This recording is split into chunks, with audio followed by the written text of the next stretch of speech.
I'm in Bed-Stuy, Brooklyn, and behind me looks like just another empty lot, but this actually used to be a historical mansion, and it got demolished.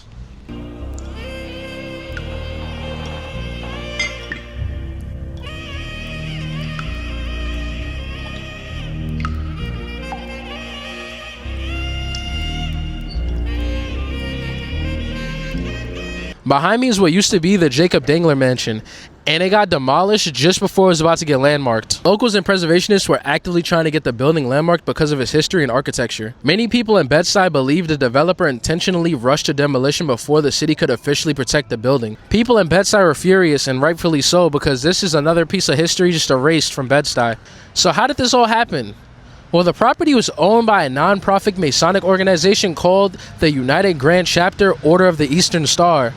According to court filings, members connected to the organization allegedly took out fraudulent mortgages on the property totaling over $1.5 million. And the nonprofit later claimed that they didn't even fully know where their spending went because apparently their record keeping was that bad. Fast forward now, and a developer named Thomas Elrich now buys the property for $4.3 million, but he also bought the property's mortgage debt. So basically, the developer trying to buy the land also controlled the debt hanging over the property.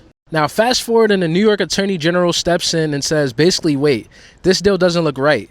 The AG argued the property may have actually been worth $6 million before demolition, and after demolition potentially over $5 million. But after subtracting mortgage fees, debt fees, demolition costs, and other expenses, the nonprofit would have walked away with around $600,000. The court also raised concerns about possible conflicts of interest, nonprofit mismanagement, revoked tax exempt status, and whether the demolition itself happened in cahoots with the purchaser, which it probably did.